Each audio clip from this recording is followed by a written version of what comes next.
Ponnambalam, you can continue with your speech. I haven't started, madam. How many minutes do I have? 10 minutes? Yeah, you have 10 minutes. Thank you. Honorable Presiding Member, I thank you for giving me some time to speak on this debate. I would like to say at the outset that unlike most members of the opposition, we see this bill in somewhat different lenses. Our view is that Sri Lanka, being a small country, needs to think innovatively if it wants to compete globally, particularly given the current pandemic situation where the global economy itself is in recession. Sri Lanka particularly will have to do that much more if it is to be competitive. So when you look at things from that perspective, our view is that to think in terms of special economic zones or whatever name that you want to call it, and to think in terms of being so innovative that you need to even at times look for amendments to the Constitution or bring in certain laws that require two-thirds majority, or even for that matter needing a referendum in order to create that space is not a wrong thing. This Constitution is 73 years old. You have already made 20 amendments and the problems are increasing. Divisions are getting worse within the country. Polarization is getting worse. This is a defunct constitution. Our position is that this constitution is currently kept alive purely on emotional grounds, purely on ethnic grounds. It doesn't make sense for you to centralize in this way.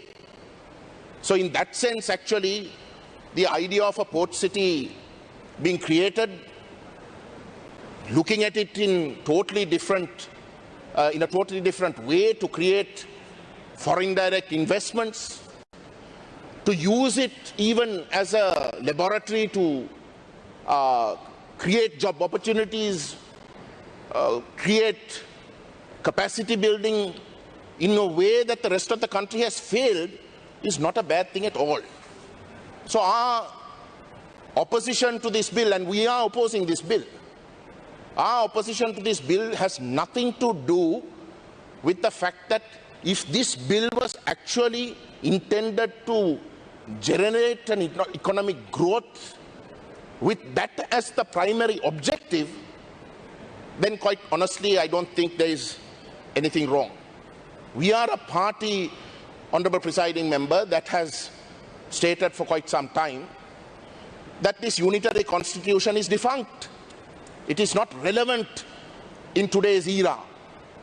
Sovereignty in the sense of the way in which this government talks, or for that matter even the chief opposition, very unfortunately, the chief opposition tries to outbid the government when it talks about sovereignty. But this concept of sovereignty that you want to hug on to is a defunct concept.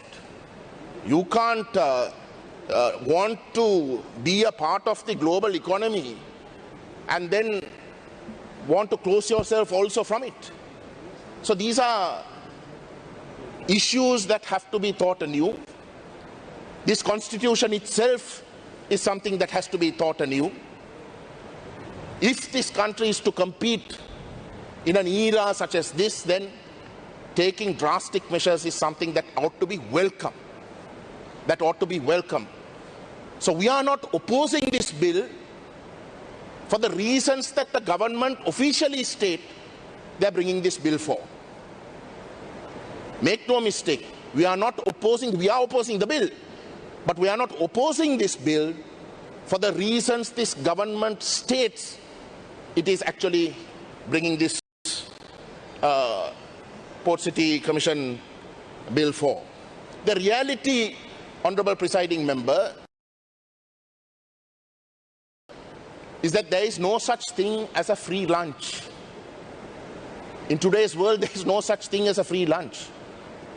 And the fact remains that this government, like the previous Mahinda Rajapaksa government, has been the primary party in Sri Lanka that has thus far chosen to challenge the geopolitical balance that has remained a constant almost since the British departed this country. The reality is that the Mahinda Rajapaksa and now the Gotabaya Rajapaksa governments are China-centric. There is no running away from it. They are so China-centric that they use ideally good concepts that actually could be used for the benefit of the economy of the country in its most genuine sense, but rather to compromise this country's geopolitical strategic position in order to give an advantage to China. That is the reality that we contest. Because the Tamil people, Honorable Presiding Member, when a previous government of the J.R. Jayawardena era chose to go the way of the United States, again there was a geopolitical contestation that took place. That geopolitical contestation took place to a point where our neighboring power, India, chose to support the armed struggle in order to create leverage to prevent Sri Lanka drifting more and more towards the United States. That's the reality. In order to prevent Sri Lanka from becoming a US hub during the Cold War era, you had the adjoining superpower or the regional power looking for leverage in order to prevent it. Today you have created a situation where you have already brought in to this country a power that is contesting the hegemony of the neighborhood, a power that is choosing to challenge the current geopolitical balance that has existed in this region. That is what you're doing, and that we oppose. Because more than anyone else in this island, it is the Tamil nation that has suffered the most by your geopolitical extravaganzas. We don't want that to happen again. We don't want to be a party to that. Honourable Member, you have 2 more And minutes. it is for that reason that we oppose this bill. May I also say this, Honourable Presiding Member, and here's the tragedy. Here's the racism. Here's the communalism that most majority members of this House are reeking of. In the height of the peace process, when the LTT controlled areas under the ceasefire agreement, in order to facilitate talks, there was a concept of the ISGA that was offered, an interim self-governing authority that was offered. The governments concerned were prepared to consider federalism on paper. And it was in that background that the LTT offered the ISGA as a proposal. But you rejected it. As an interim measure itself, you rejected it. You chose to destroy, you chose to commit genocide in order to prevent the Tamil people in some way from getting some sentiment of self-governance. But today, you have no qualms, you have no hesitation of creating a similar concept for other purposes. For purposes, as I said, there is no free lunch.